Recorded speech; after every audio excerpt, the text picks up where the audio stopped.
चित चोर प्रभु जय जय माखन चोर राधे मेरी मात है पिता मेरो घनश्याम इन दोनों के चरण में बारंबार प्रणाम। इन दोनों के चरण में बारंबार प्रणाम। बोलिए वृंदावन बिहारी लाल की जय, श्री कृष्ण कन्हैया लाल की जय, श्री शारदा मैया की जय, श्री अनंत बलवंत हनुमंत लाल महाराज की जय, श्री सुखदेव महाराज की जय, श्री व्यास जी महाराज की जय। धर्म की जय हो, अधर्म का नाश हो, प्राणियों में भावना हो, विश्व का कल्याण हो, सत्य सनातन धर्म की जय हो, गौ माता की जय हो, अपने अपने माता पिता की जय हो, अपने अपने गुरुजन बंधुओं की जय हो, आज के आनंद की जय हो। धर्म जय रावा हर हर महावीर शंभो जय श्री राधे श्याम। परम मंगलमय परात्पर अखिलेश्वर अकारण करुणा वरुणालय भक्त वांछित कल्पतरु तड़िंदित विनिंदित पीतांबर धारी श्री बालकृष्ण लाल की बांगमय प्रतिमूर्ति श्रीमद् भागवत महापुराण। ये भागवत महापुराण जो ग्रंथ है ये साक्षात परम गोविंद परम कृष्ण है। कल की कथा में हम सभी लोगों ने सुंदर दक्ष प्रजापति के यज्ञ की कथा का रसपान कर रहे थे। यहाँ भक्ति स्वरूप बैठी हुई हमारी आदि शक्ति स्वरूप माताएं एवं बहनें, सभी पुरुष वर्ग के दादाजी भैया जी लोग, सभी लोग इस कथा के ललक से पधारे हुए स्रोत बिंदुगण, सभी को इस व्यासपीठ की तरफ से मेरा बहुत बहुत साधुवाद है। आइए हम लोग अपनी मन और वाणी को पवित्र करते हुए आगे की कथा का सुंदर हम लोग रसपान करते हैं और फिर भगवान के गुणानुवादों की चर्चा हम लोग सुंदर करते हैं।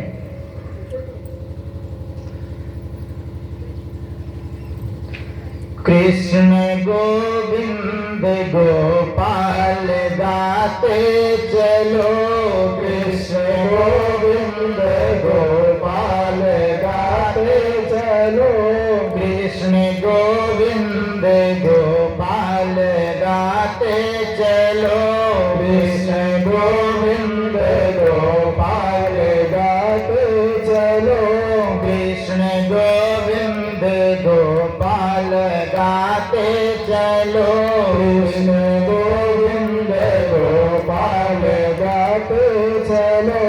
काम करते रहो, नाम लेते रहो, काम करते रहो, नाम लेते रहो, काम करते रहो, नाम जपते रहो, काम करते रहो, नाम जपते रहो, नाम धन का खजाना बढ़ाते चलो, नाम धन का खजाना बढ़ाते चलो, कृष्ण गोविंद गोपाल गाते चलो, कृष्ण गोविंद गोपाल गाते चलो, कृष्ण गोविंद गोपाल गाते चलो, कृष्ण गोविंद गोपाल गाते चलो।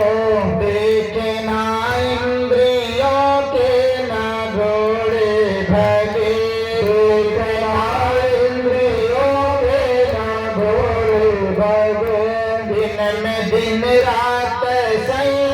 के कोड़े लगे, दिन में दिन रात संयम के कोड़े लगे।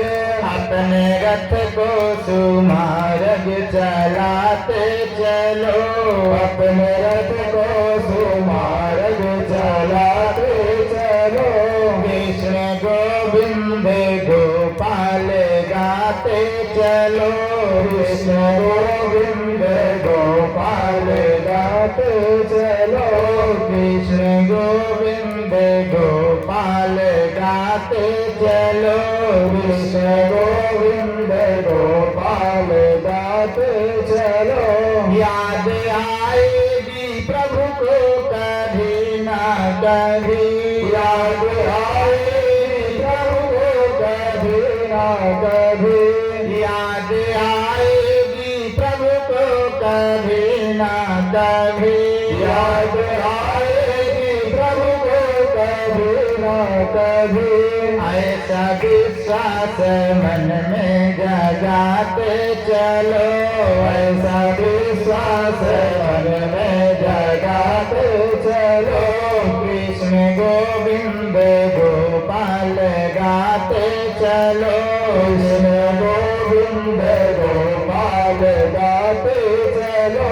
कृष्ण गोविंद गोपाल गाते चलो, कृष्ण गोविंद गोपाल गाते चलो।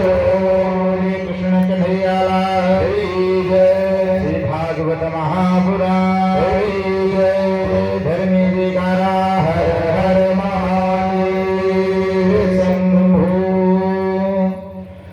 कल की कथा में हम सभी लोगों ने सुंदर दक्ष प्रजापति जी की कथा का रसपान किया।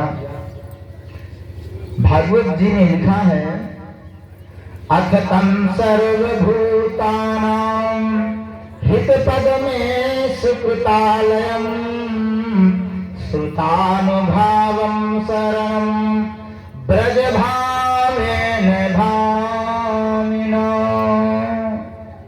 श्रुतानुभावं शरणम, जैसा हमारा भाव होता है भगवान की प्राप्ति वैसे ही होती है। इसलिए जो हमारा भाव होना चाहिए वो स्वच्छ होना चाहिए। इसलिए कोई भी कार्य करें तो भक्ति से करें।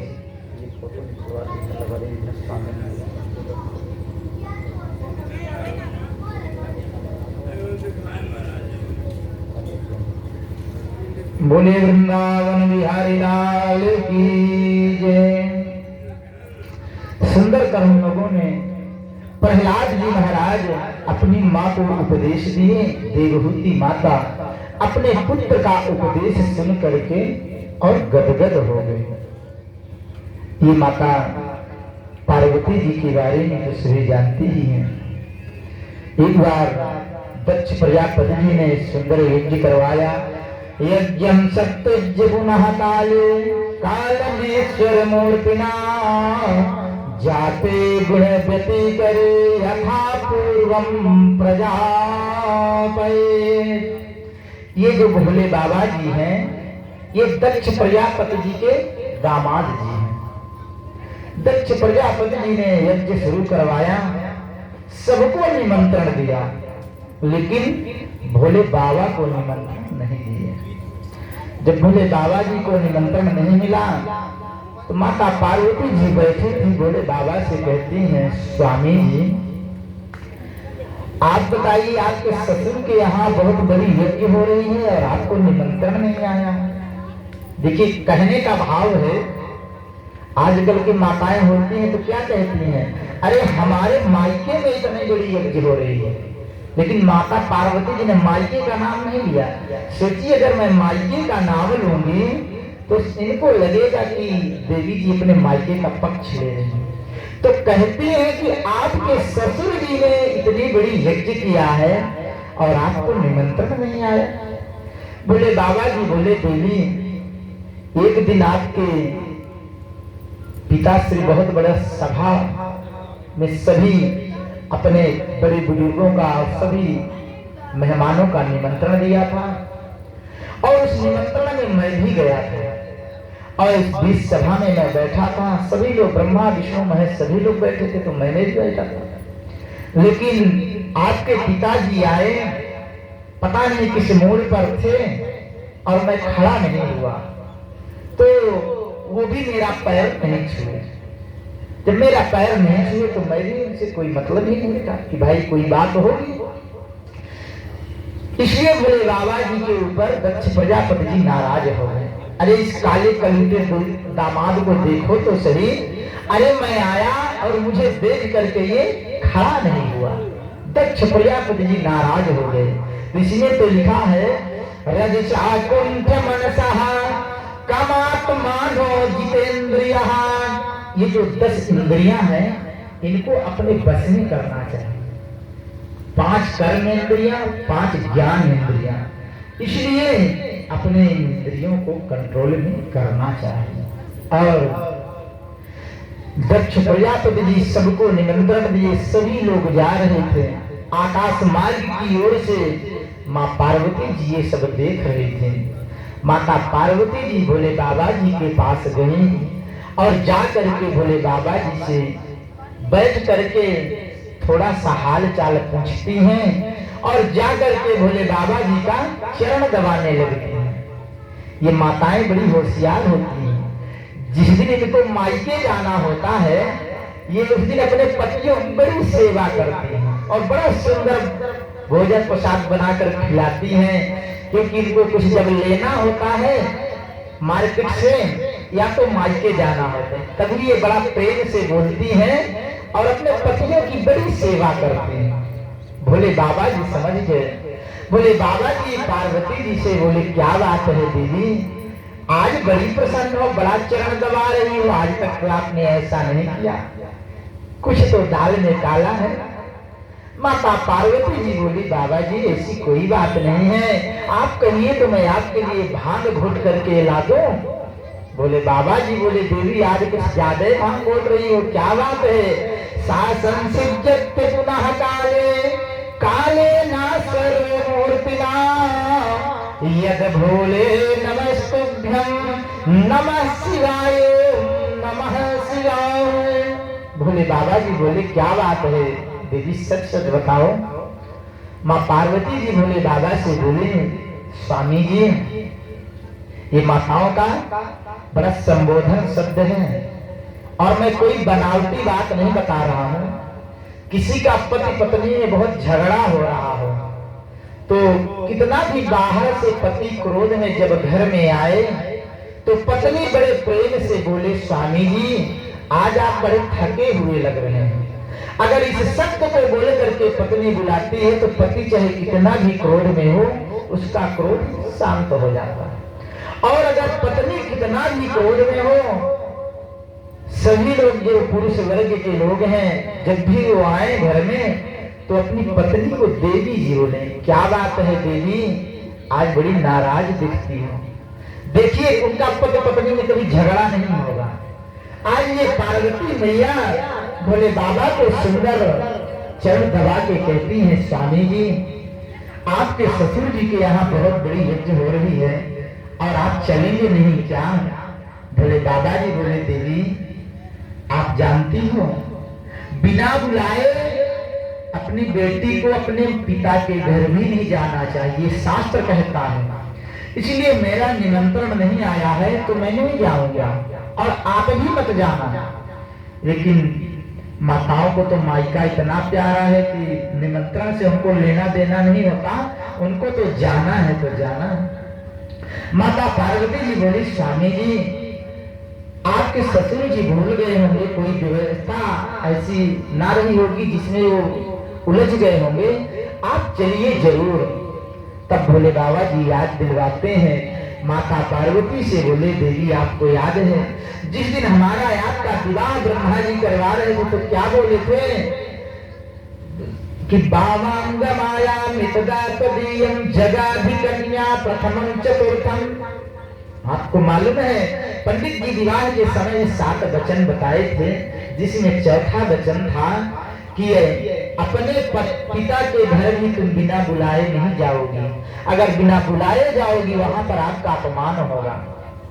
पार्वती मैया बोली, नूनम दैवे निहिताये चाचित कठे आसुधाम हित्वा सर्वंति सदगाता पुरुषामे भुजः। सुंदर पार्वती मैया ने कहा, स्वामी जी एक काम करिए ना, आप चलिए एक बार। बोले बाबा, बोले मैं बिल्कुल नहीं जाऊंगा। माँ पार्वती जी रीझ गई, नहीं स्वामी जी मुझे तो जाना है। बोले बाबा, बोले देवी अगर तुमको नहीं मानना है, जाना है तो जाओ, मैं नंदी जी को आदेश कर देता हूँ और नंदी जी आपको लेकर के जरूर जाएंगे। नंदी जी को आदेश किए भोले बाबा। माँ पार्वती जी तैयार होकर के चल दी और जाकर के अपने पिता के घर में पहुंचती हैं। कहा जाता है पत्नी चाहे जैसी हो लेकिन अपने पति का अपमान नहीं सह सकती है। अगर धर्म पत्नी वही है जो अपने पति का अपमान ना सह सके।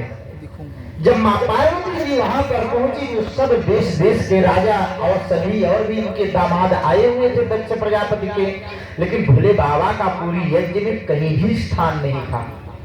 माता पार्वती जी उसको यज्ञ को देख करके एकदम कुपित हो गई, क्रोधित हो गई और जाकर पिताजी से कहते हैं, पिताजी आपने अपने दामाद जी का निमंत्रण नहीं दिया, बहुत गलत काम किए हैं। दक्ष प्रजापति जी बोले, बेटी मैं विवाह तो कर दिया पर मैं पछता रहा हूं, ऐसे काले कलूटे लड़के से आपका विवाह कर दिया, अब मैं पहचान नहीं पाया, अब तो मैं पछता रहा हूँ। जिसको ना बोलने का ढंग है, न कपड़ा पहनने का ढंग है, न चंदन लगाने का ढंग है, कानों में बिच्छू पहनते हैं, गले में सर्पों की माला पहनते हैं, ऐसे दामाद को मैं नहीं समझ पाया। अब तो दक्ष प्रजापति जी सोचे, ये तो मेरा जन्म भी दूसरा है और यथार्थ सत्य है।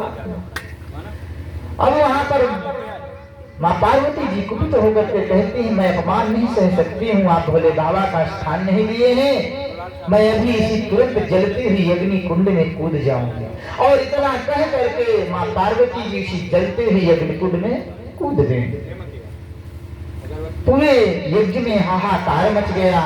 वहां से नंदी जी दौड़ करके आए तो भोले बाबा को बताए, माता जी तो अग्नि कुंड में अपनी देह का परित्याग कर दिया।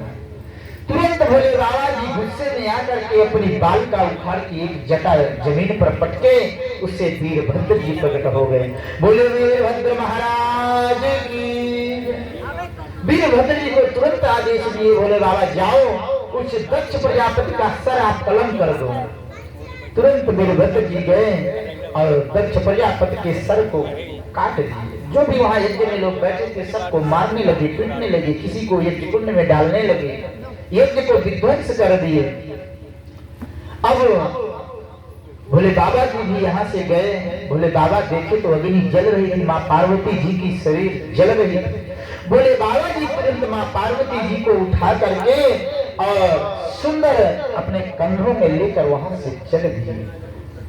माता पार्वती जी को लेकर के वहां से जैसे चले, जहां जहां पर माता पार्वती जी के शरीर का अंग गिरा वहां पर सुंदर बामन पीठ बनाई गई है।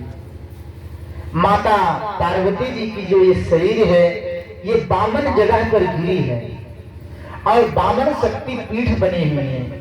इन बामन शक्ति पीठियों को सुंदर इतना वहां का महिमा है कि कहते हैं एक बार शक्ति पीठ में कोई दर्शन कर ले और उस जाप को कर ले, उसको 10,000 गुना फल की प्राप्ति होती है।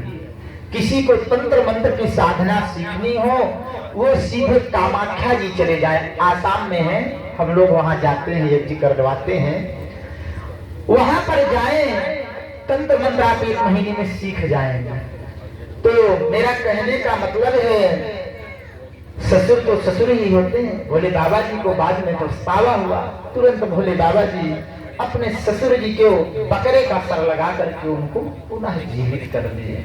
इसलिए दक्ष प्रजापति के सर पे जो लगा हुआ है वो बकरे का सर लगा हुआ है।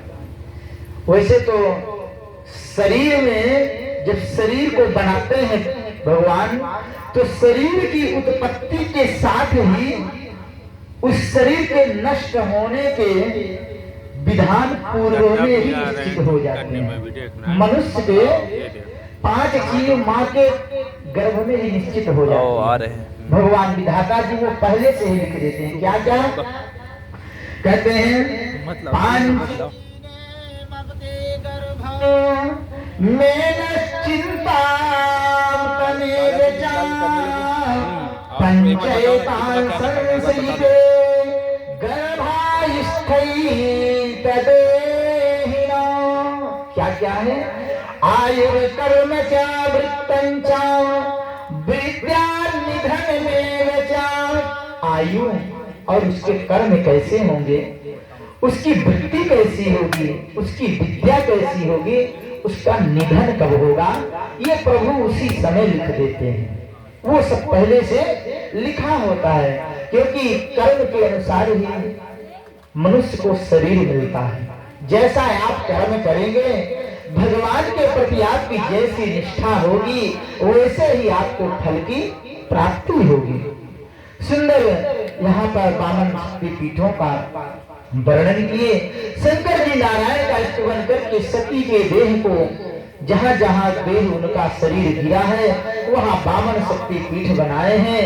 अब आगे चल के आकृति, देवहूति और प्रसूति, ये 3 कन्याओं के वंश का वर्णन, स्वयंभू मनु महाराज की 3 कन्याओं का वंश का वर्णन करते हैं। ये जो स्वयंभू मनु महाराज थे, इनके 2 पुत्र थे। पहला पुत्र था उत्तानपाद और दूसरे का नाम था प्रियव्रत। ये प्रियव्रत और उत्तानपाद दोनों सगे भाई हैं। लेकिन एक दिन उत्तानपाद राजा जो है, उनकी जब शादी हो गई, उनकी पत्नी का नाम है सुनीति। निर्वित्त धर्म निरता निर्मला निरहंकृता स्वधर्माख्येन सत्तेन परिशुद्धेन चेतसा। सुनीति अपने पति की सेवा करती है। पत्नी वही है जो अपने पति की सेवा करे। पत्नी को पति से बढ़कर कोई भगवान नहीं है। भगवान भोलेनाथ जी माँ पार्वती जी से बोले हैं, देवी, जो पत्नी अपने बिना पति के आज्ञा के कोई व्रत करती है, कोई पूजन करती है, मैं उससे नाराज हो जाता हूँ, मैं कुपित हो जाता हूँ, उसको पूजन का फल कुछ भी नहीं मिलता है।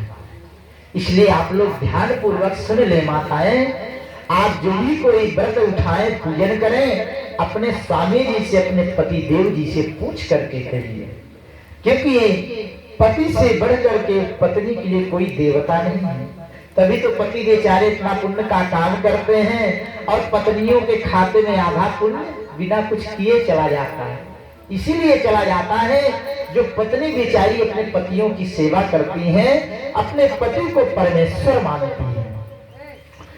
प्रिय प्रत्यानपादो सतरूपा पते सुतो वासुदेवस्य कल्याण रक्षायां जगतः स्थितो। प्रियव्रत और उत्तानपाद 2 पुत्र हैं। उत्तानपाद राजा की पत्नी का नाम है सुनीति। उत्तानपाद राजा एक दिन, देखिए, पत्नी चाहे तो घर को स्वर्ग बना दे, पत्नी चाहे तो घर को वैकुंठ बना दे, पत्नी चाहे तो घर को नरक का अड्डा बना दे।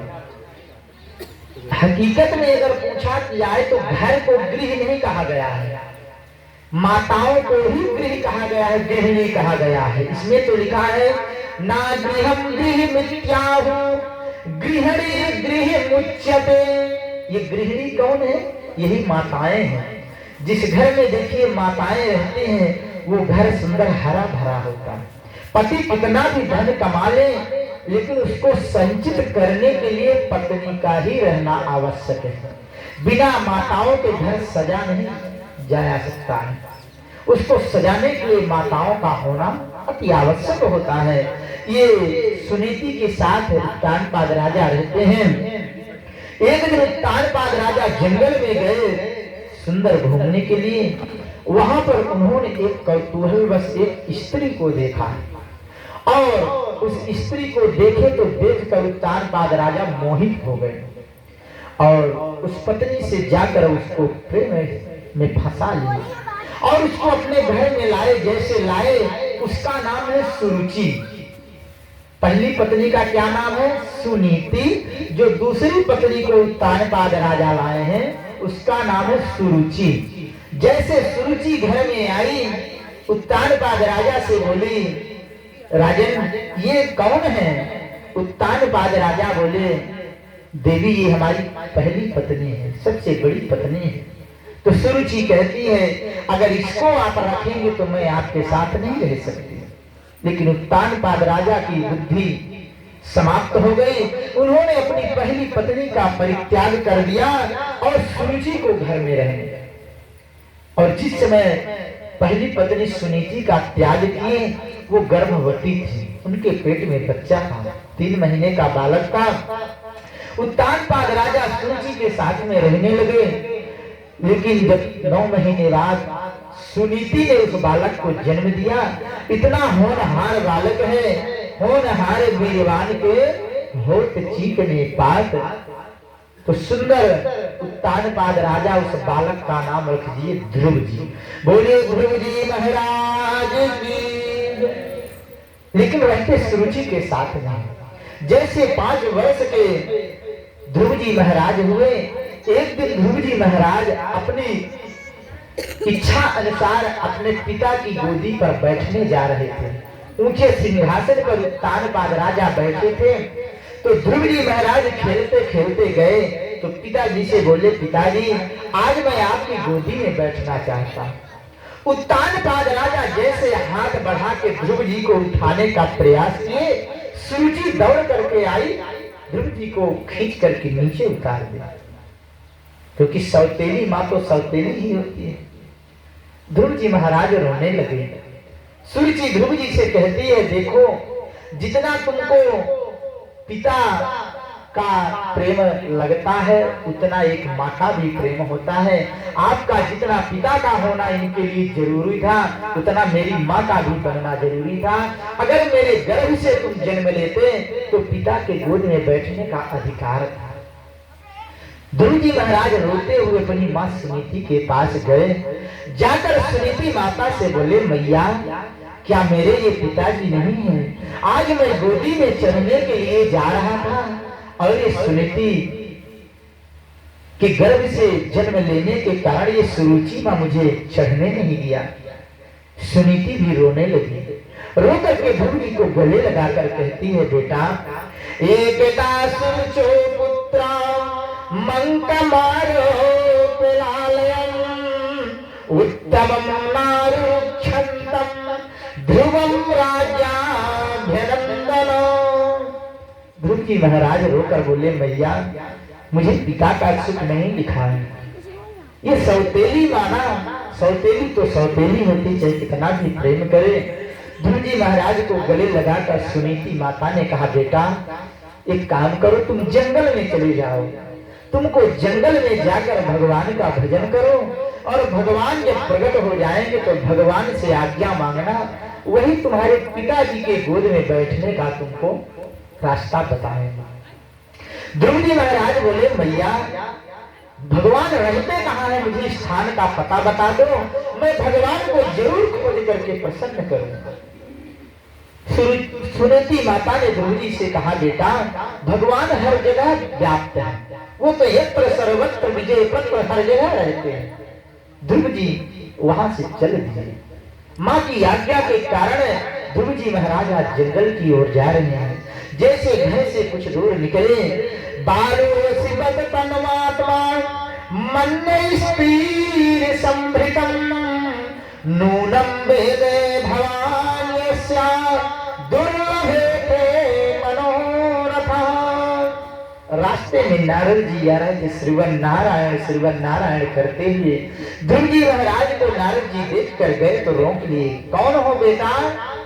ध्रुव जी साष्टांग नारद जी को प्रणाम किए, क्योंकि नारद जी को प्रणाम इसलिए किए कि ध्रुव जी महाराज को कोई गुरु अभी तक नहीं मिला है और बिना गुरु के ज्ञान नहीं होता है। बिना गुरु के भगवान भी नहीं मिलते हैं। अगर जीवन में आपने गुरु नहीं बनाया, आपको भगवान की प्राप्ति नहीं हो सकती। भगवान को मिलाने का एक ही रास्ता है, केवल गुरु ही मिला सकते हैं। इसलिए जीवन में गुरु मंत्र जरूर लेना चाहिए, गुरु जरूर बनाना चाहिए। और ऐसा वैसा गुरु नहीं, योग्य गुरु।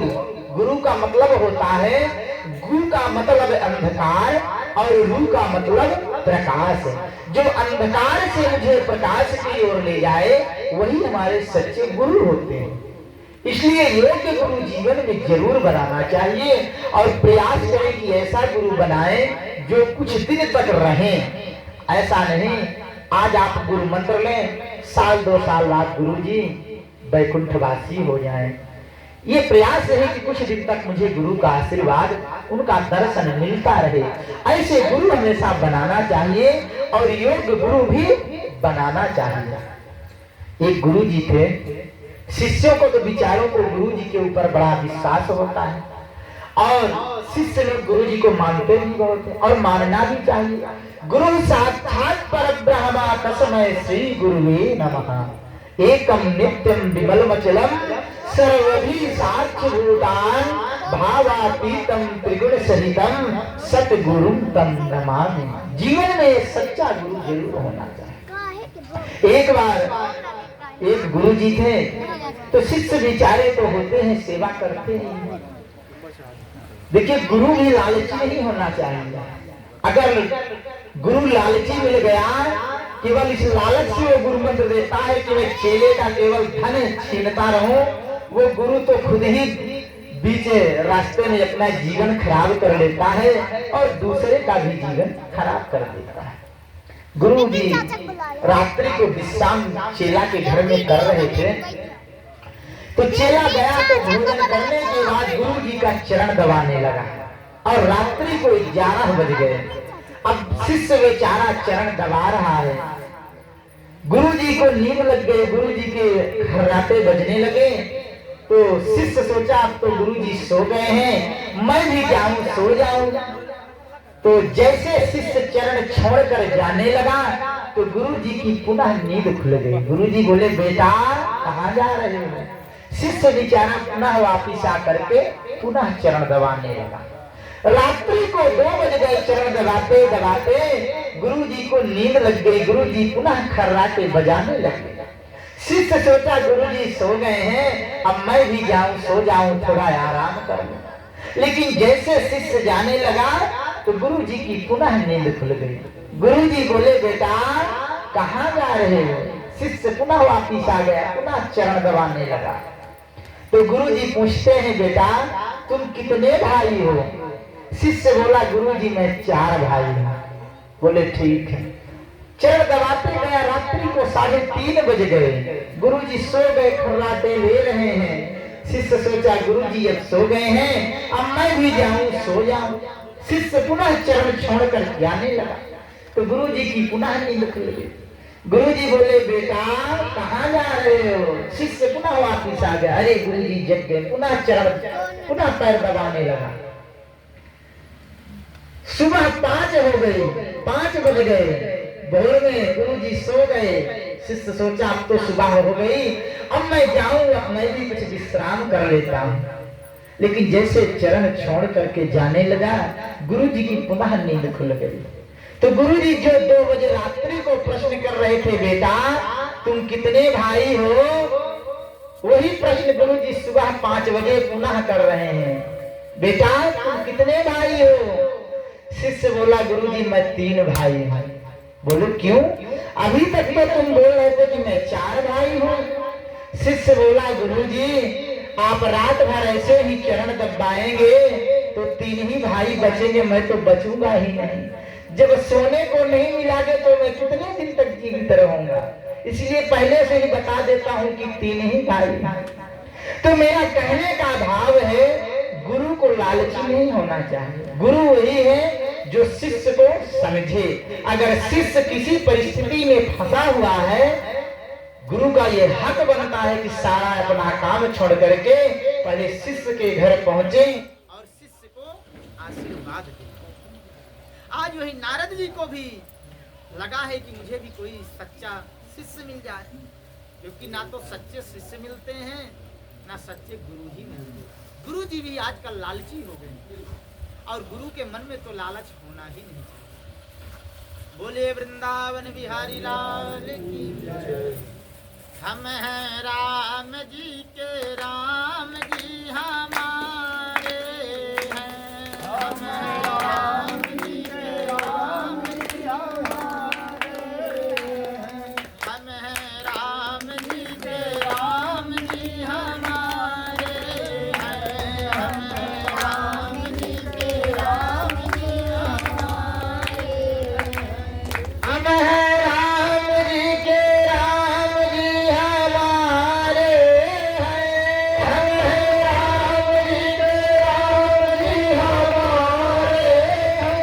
हम हैं राम जी के राम जी हमारे हैं। हम हैं राम जी के राम जी हमारे हैं। हम हैं राम जी के राम जी हमारे हैं।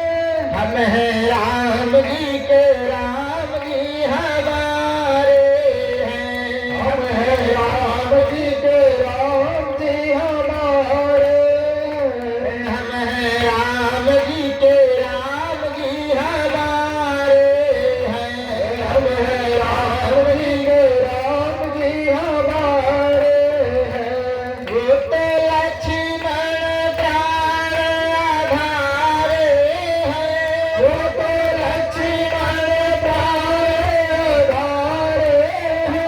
वो तो भक्तों के प्राण के प्यारे हैं। वो तो भक्तों के प्राण के प्यारे हैं। हम हैं राम जी के राम जी हमारे हैं। हम हैं राम जी के राम जी हमारे हैं। हम हैं राम जी के राम जी हमारे हैं। हम हैं राम जी के राम जी हमारे हैं। बोले वृंदावन बिहारी लाल की जय। सुंदर ध्रुव जी महाराज नारद जी को साष्टांग प्रणाम किए। प्रणाम करके जैसे खड़े हुए तो नारद जी बोलते हैं, मां मंगलम तात परेश मस्ताम भुक्ते जनो यत् परिदुःख दस्ताम सत्यम सुरुच्या भीतम भवान में यदुर्भगाया उदरे गृहीता। नारद जी बोले, बेटा आप कहाँ जा रहे हो? ध्रुव जी महाराज बोले, बोले वृंदावन बिहारी लाल की। नारद जी महाराज ध्रुव जी से बोले, बेटा कहाँ जा रहे हो? ध्रुव जी महाराज हाथ जोड़ करके बोले, आपका परिचय क्या है? नारद जी बोले, मैं देवर्ष नारद हूँ। ध्रुव जी महाराज बोले, आप मुझे अपना शिष्य बना लीजिए, मैं जंगल में जा रहा हूँ भगवान को प्रकट करने के लिए। नारद जी सोचे ये शिष्य बनाने को तो कह रहा, पर शिष्य अच्छा है कि नहीं, मैं इसकी परीक्षा लेना। तो नारद जी ध्रुव जी से बोले, बेटा जंगल में शेर रहता है, जंगल में भगवान नहीं होते हैं, और तुम जंगल में जाओगे तुम्हें शेर खा जाएगा। तो ध्रुव जी महाराज हाथ जोड़ करके नारद जी से बोले कि गुरुजी, मेरी माँ ने मुझे बताया है कि शेर में भी भगवान होते हैं, क्योंकि सुनीति माँ ने बोला था कि बेटा यत्र सर्वत्र भगवान तो हर जगह है, जिस चीज में तुम देखोगे उसी में भगवान है। वो अपनी माँ के कहने के अनुसार जब ये बात बोले, नारद जी सोचे ये शिष्य पट्टा बहुत अच्छा मिला है, ये पहली सीढ़ी पास हो गया। पुनः नारद जी प्रश्न करते हैं, बेटा तुम घर में कितने बार भोजन करते हो? ध्रुव जी महाराज बोले, नारद जी मैं घर में कभी 4 बार कभी 5 बार, मेरी माँ मुझे अपनी गोदी में बैठा लेती है और मुझे प्रेम से भोजन कराती है, मैं भोजन करता हूँ। नारद जी बोले, वही तो मैं कह रहा हूँ, तुम घर चले जाओ, जंगल में तुम्हारी माँ नहीं बैठी है जो तुमको 4-5 बार भोजन कराएगी। ध्रुव जी महाराज बोले, कोई बात नहीं, आप मुझे कान में गुरु मंत्र दे दीजिए, मैं उसी गुरु मंत्र को पीता रहूंगा और मैं अपना जीवन व्यतीत कर लूंगा। नारद जी सोचे ये तो पास हो गया, नारद जी महाराज ध्रुव जी के कान में गुरु मंत्र दिए। वो गुरु मंत्र लेकर के ध्रुव जी महाराज जंगल में चले गए। सुंदर भगवान का भजन करने लगे। भजन का जब तीसरा महीना पूर्ण हुआ तो ध्रुव जी महाराज 3 महीने में केवल एक बार जल पिए हैं और दिन रात भगवान का भजन कर रहे हैं, दिन रात भगवान का भजन कर रहे हैं। जैसे चौथा महीना ध्रुव जी का आया, ध्रुव जी महाराज चौथे महीना का भजन प्रारंभ किए। चौथे महीने में केवल 1 मिनट एक सूखा पत्ता खा करके भजन किए। जब 5वां महीना ध्रुव जी का आया तो ध्रुव जी एकदम अपनी सांसों को रोक लिए और एक पैर में खड़े होकर के भगवान का भजन करने लगे। जैसे ध्रुव जी महाराज अपनी सांसों को रोके, यहाँ तो हाहाकार मच गया, देवताओं में हाहाकार मच गया, देवताओं की सांस बंद हो गई। अब तो देवता परेशान हो गए, दौड़ करके भगवान नारायण के पास गए। बोले प्रभु, हम सब की सांसें बंद हो रही हैं, आप कोई उपाय बताइए, ये क्या हो रहा है। नारायण जी ने देवताओं से कहा, इतिहास पुराणादि वेद शास्त्र विधम बिना केवला हेतु की भक्ति रूपात केवलम। अरे आपको मालूम है मेरा भक्त ध्रुव जी मेरी तपस्या कर रहा है, वो सांस को रोक लिया है, इसलिए आप सबकी सांसें रुक रही हैं। आप चिंता ना करो, मैं अपने भक्त ध्रुव को जा रहा हूँ दर्शन देने के लिए। देखिए भक्ति में ये शक्ति होती है। ध्रुव जी महाराज 5 वर्ष की उम्र में भगवान को प्राप्त कर लिए। अगर हम आप भी निष्ठा से भगवान के प्रति समर्पित हो जाएं तो ऐसा नहीं है कि भगवान नहीं मिलेंगे, जरूर भगवान की आपके ऊपर कृपा होगी, किसी ना किसी रूप में भगवान आपको जरूर मिलेंगे। एक बार आप भगवान के बनकर तो देखिए। ध्रुव जी महाराज को दर्शन देने के लिए तुरंत नारायण जी गरुड़ को गए तो तैयार किए और पहुंच गए ध्रुव जी को दर्शन देने के लिए। पहुंचे तो ध्रुव जी सांस रोक कर खड़े हुए। नारायण जी पहुंचे तो ध्रुव जी को देखकर मुस्कुराने लगे।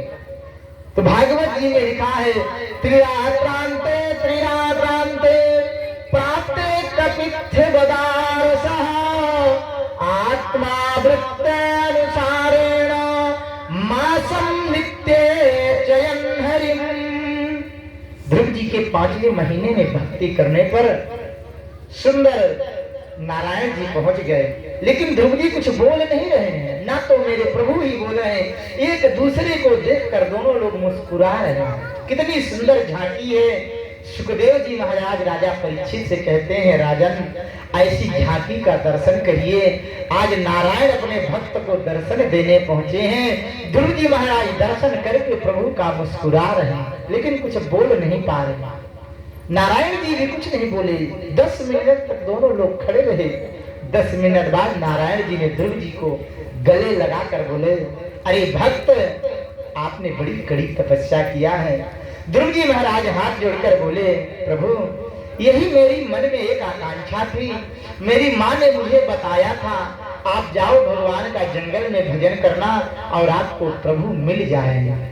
मैंने तो कुछ ज्यादा किया नहीं प्रभु, केवल अपने विश्वास से मंत्र जाप मन दृढ़ विश्वासा पंचम भक्ति से वेद प्रकाशा।